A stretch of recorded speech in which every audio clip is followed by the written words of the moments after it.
సంపూర్ణ రామాయణం సులభ శైలిలో నందికేశ్వరుని శాప వృత్తాంతం. కపివీర, పూర్వం ఒకప్పుడు రావణుడు బ్రహ్మ ఇచ్చిన వరాల వల్ల గర్వించి చతుర్దశ భువనాలలో తనకు ఎదురు లేకపోగా తన అన్న అయినటువంటి కుబేరుని నుండి స్వాధీనం చేసుకున్న పుష్పక విమానం అధిరోహించి కైలాసగిరి ప్రాంతాలకు విహారం వెళ్ళాడు. పరమేశ్వర శక్తి నిరంతరం కైలాసగిరిని సంరక్షిస్తూ ఉన్న కారణంగా పుష్పక విమానం కైలాసగిరిని సమీపించగానే చలనశక్తిని ఉడిగి స్తంభించిపోయింది. కైలాస పర్వత కారణంగా తాను ఎటూ కదలలేనని ఆ దివ్య విమానం రావణునికి చెప్పింది. వెంటనే రావణుడు తన బాహుబలంతో కైలాస పర్వతాన్ని పెకిలించి వేస్తానని పంతం పట్టి 20 చేతులను ఉంచి పర్వతాన్ని ఎత్తబోయాడు. మహాబలవంతుడు వరగర్వ దుర్వారుడు అయిన రావణుని ప్రయత్నంతో కైలాస పర్వతం కొద్దిగా కదిలింది. ఆ పరిణామాన్ని చూసి పార్వతి దివ్య దృష్టితో రావణుని దుష్ప్రయత్నం తెలుసుకొని బెదురుతూ పరమేశ్వరుణ్ణి కౌగిలించుకుంది. పరమేశ్వరుడు చిరునవ్వుతో పార్వతిని చూస్తూ తన కాలి బొటన వేలితో కైలాసాన్ని కిందికి అదిమాడు. అప్పటికే పర్వతం క్రిందికి వెళ్ళిన రావణుని 20 చేతులు కైలాస పర్వతపు ఒత్తిడికి చిక్కుకొని ఇరుక్కుపోయాడు. తన శక్తులన్నీ కూడా తీసుకొని రావణుడు చేతులను విడిపించుకోవడానికి ప్రయత్నించాడు గాని ఫలితం లభించలేదు. చివరకు 10 నోళ్లతో భువనాలు దద్దరిల్లేటట్లు పెడబొబ్బలు పెడుతూ పరమేశ్వరుని స్తుతించసాగాడు. అప్పుడే కైలాస శిఖరం నుండి క్రిందికి దిగి వచ్చిన నందికేశ్వరుడు రావణుని అవస్థ చూసి నవ్వుతూ, ఓ ఈ రావణ, దుర్మదాంధునివై కైలాసగిరిని ఎత్తి విసిరి పారేయబోయావు. నీ బాహుబలం ఇప్పుడేమైంది? ఆ బలం ఇప్పుడు నీరసించిపోగా శివపార్థన ప్రారంభించావా? ఈ జ్ఞానం ముందే ఉండి ఉంటే ఎంత బాగుండేది అన్నాడు. రావణుడు నందికేశ్వరుణ్ణి చూసి మండిపడుతూ, ఓరి వానరముఖ, నువ్వు నన్ను పరిహాసించేటంతటి వాడివయ్యావా? పరమశివుడి నివాసమైనటువంటి ఈ వెండికొండ వాసివి కాబట్టి నిన్ను ప్రాణాలతో విడిచిపెడుతున్నాను. నీ కోతి ముఖానికి తోడు నన్ను పరిహసించే గొప్పతనం కూడా నీకు ఉందా అని నందికేశ్వరుణ్ణి తృణీకరించి పలికాడు రావణాసురుడు. నందికేశ్వరుడు కోపాద్రేకాలతో కన్నులెర్ర చేసి, ఓరి రాక్షసాదమా, నువ్వు నా ప్రాణాలు తీయగలవో లేదో గాని నేను తలుచుకుంటే ఇప్పుడే నా త్రిశూల దారచే నీ శరీరాన్ని 1000 శకలాలు చేయగలను. కానీ బ్రహ్మ ఇచ్చిన వరాలకు భంగకరం కలగకుండా ప్రవర్తించడం త్రిమూర్తులలో ఒకరైన మహేశ్వర దేవుని అంగరక్షకుడను ఆత్మీయుడను అయినటువంటి నా విధి. అందువల్ల ప్రస్తుతానికి నువ్వు బతికిపోయావు. అయితే ఈ మాత్రంతో నిన్ను విడిచిపెట్టను.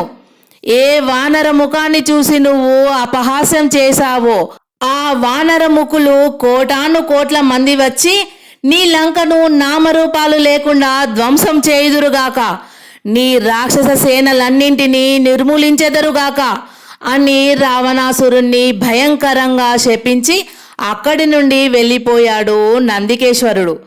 ఆ తరువాత రావణుని దీనాలాపనలు ఆలకించి పరమేశ్వరుడు కైలాసగిరి కింద నలిగిపోతున్న రావణుని చేతులకు మోక్షం కలిగించాడు.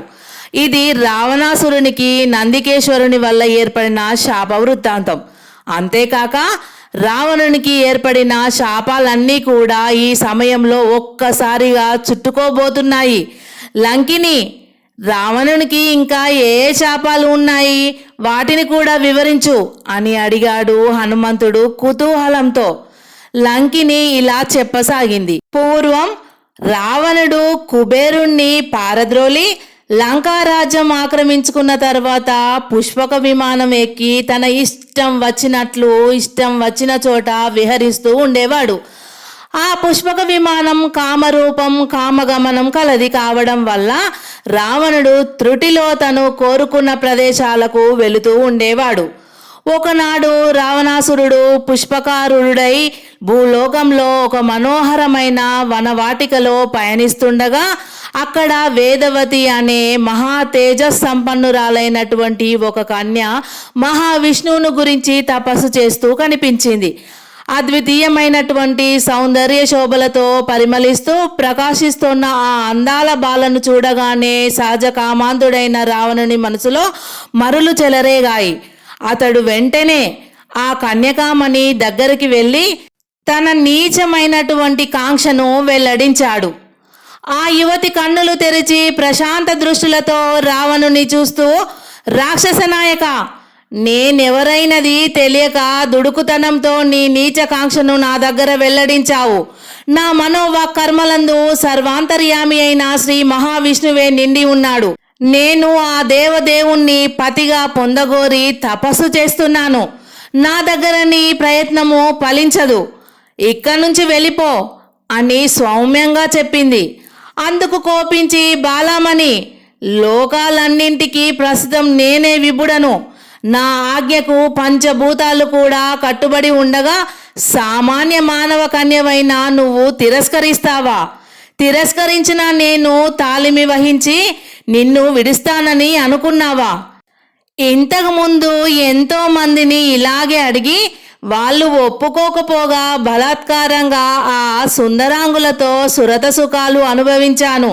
ఇప్పుడు నీకు కూడా ఆ బలాత్కార సౌఖ్యం చవి చూపిస్తాను చూడు అని రావణుడు కామాంధకారం కన్నులు గప్పగా వేదవతి శిరోజాలను పట్టుకొని కూర్చున్న చోటు నుంచి లేపాడు. ఆ యువతీమణి రావణుడు ముట్టుకున్న తన కేశపాశాన్ని త్రెంచి వేసి అగ్నిగోళాల్లా మండుతున్న కళ్ళ నుండి నిప్పులు కురిపిస్తూ, ఓరి భ్రష్ట, నష్ట, కష్ట, దుష్టజాతకుడా, దశకంఠుడా, శుంఠవై నా ఏకాంత ప్రదేశానికి వచ్చి నన్ను ముట్టుకొని నా తప సమాధిని భగ్నం చేశావు. నువ్వు అంటుకున్న ఈ శరీరాన్ని ఇప్పుడే పరిత్యజిస్తున్నాను. మరు జన్మలో నీకు మృత్యువునై కనిపిస్తాను. నీ అంతం చూస్తాను అని వేదవతి అప్పటికప్పుడు తన తపశక్తితో తన చుట్టూ అగ్నులు సృష్టించుకొని ఆత్మాహుతి చేసుకుంది. రావణుడు నివ్వెరపడి ఆ జగదేక సుందరి పొందు తనకు లభించనందుకు విచారిస్తూ అక్కడి నుండి వెళ్ళిపోయాడు. ఇది ఒక శాపం. ఆ శాపం ప్రకారం వేదవతే అయోనిజయై జనక మహారాజుకు పుత్రికగా లభించి శ్రీరామచంద్రునికి ఇల్లాలైందని, ఆ ఉత్తమ ఇల్లాలిని బలాత్కారంగా లంకకు తీసుకురావడం వల్ల రావణుడు తన మృత్యువును తానే మోసుకొని వచ్చాడని నేను అనుకుంటున్నాను అంది లంకిని. రావణుడు పరస్త్రీలను బలాత్కారంగా శీలభంగం చేయకుండా బ్రహ్మ కూడా ఓ శాపం ఇచ్చాడు. అది కూడా చెబుతాను విను అని లంకిని రావణునికి బ్రహ్మ ఇచ్చిన శాపాన్ని వివరించసాగింది. రావణుడు ఒకసారి మేరు పర్వత సానువుల్లో విహరిస్తూ ఉండగా దేవలోకం నుండి కొందరు నర్తకీమణులు బ్రహ్మదేవుని నివాసమైనటువంటి సత్యలోకంలో నృత్యం చేయడానికి వెళుతూ కనిపించారు. ఆ దేవ కన్యలందరిలో అతిలోక రమణీయమైనటువంటి సౌందర్యంతో ప్రకాశిస్తున్న పుంజిక స్థల అనే యువతి రావణుని దృష్టులను ఆకర్షించింది. రావణుడు వెంటనే దారి కాచి పుంజిక స్థల ఎంత గింజుకున్నా విడవక ఆమెను బలాత్కారంగా రమించాడు. ఆ తరువాత పుంజిక స్థల వాడిన మోముతో వీడిన కేశపాశాలతో శరీరమంతా ఘాట్లు పడి వస్త్రాలు చినిగి అలాగే దైన్య దేవతల బ్రహ్మ సమక్షానికి వెళ్ళి తను సత్యలోకానికి వస్తుండగా రావణుడు చేసిన దురాగతం వివరించింది. అందుకు చతురాననుడు మండిపడి ఆత్మబలం సంకల్పాన్ని రావణుని మీదికి ప్రేరేపించి, ఓరి అవివేకి, నేను ఇచ్చిన వరాలను నువ్వు సాధజనుల మీద, సౌశీల్యవంతుల మీద ప్రయోగించడం సహించరాని విషయం. ఇక నుంచి నువ్వు ఇష్టం లేని స్త్రీని బలాత్కారంగా రమించడానికి ఉపక్రమిస్తే తక్షణం నా వరాలు నీ నుంచి దూరమవుగాక, మరుక్షణం నీ తలలు 1000 వ్రక్కలై నువ్వు మరణించదువుగాక అని శాపవాక్కును ధృవం చేసి తన ఆత్మశక్తితో ఆ విషయం వెంటనే రావణునికి ఎరుక చేశాడు. అప్పటి నుంచి రావణుడు పరస్త్రీలను బలవంతంగా చెరచడం కూడా మానివేశాడు. కాబట్టే సీతాదేవి పట్ల దురుసుదనం విడిచిపెట్టి మంచి మాటలతోనూ తన వైభవ ప్రదర్శనతోనూ ఆమె మనసును తన వైపు త్రిప్పుకోవడానికి యమయాతనలు పడుతూ ప్రయత్నిస్తున్నాడు. కానీ అగ్నికి చెదలు అంటుతుందా? ఇంతవరకు అతన్ని ఆ మహాపతివ్రత కన్నెత్తి కూడా చూడనే లేదట అంది లంకిని. హనుమంతుడు లంకిని చెప్పిన విశేషాలు అన్నీ విని లంకిని సీతాదేవిని ప్రస్తుతించినందుకు, ఆ లోకమాత ప్రస్తుతం లంకలోనే సురక్షితంగా ఉన్నట్లు తెలుసుకున్నందుకు సంతోషిస్తూ, లంకిని, ఆ రావణుడి ముందు నిజంగా నువ్వు అన్నట్లు మా జానకి మాత అగ్నిగుండమే. ఆ దేవతామూర్తిని సమీపించలేకపోవడానికి రావణునికి బ్రహ్మ ఇచ్చిన శాపమే కారణం కాదు, బ్రహ్మశాపం సామాన్య స్త్రీలకు అనువర్తించుతుంది అన్నాడు. అవును, రావణుడు సీతాదేవిని స్పృశించడానికి కూడా అశక్తుడన్న విషయము అతడు ఆ మహాసాధ్వి నిల్చుని ఉన్న భూమితో సహా పెళ్లగించి ఆ భూఖండాన్ని మాత్రమే స్పృశించి తెచ్చినప్పుడే నేను అనుకున్నాను, ఇక ఇప్పటికే కాలయాపన జరిగిపోయింది. శ్రీరామచంద్రుని తరపున సీతామహాసాధ్విని వెతకడానికి నువ్వు వచ్చావని నాకు తెలిసినా, నిన్ను ప్రతిఘటించి నీ చేత ఓడింపబడినా గాని నిన్ను లంకలోనికి ప్రవేశింపజేయకూడదు. ఇది నా విద్యుక్త ధర్మం. అందువల్ల లంకలోని రహస్యాలు, రాక్షసుల శక్తి సామర్థ్యాలు కూడా వివరించడం అధర్మం. నువ్వే అన్ని విషయాలు తెలుసుకో. లంకనంతా గాలించి సీతాదేవి జాడ పసిగట్టు. వెళ్ళిరా హనుమా అంది లంకిని.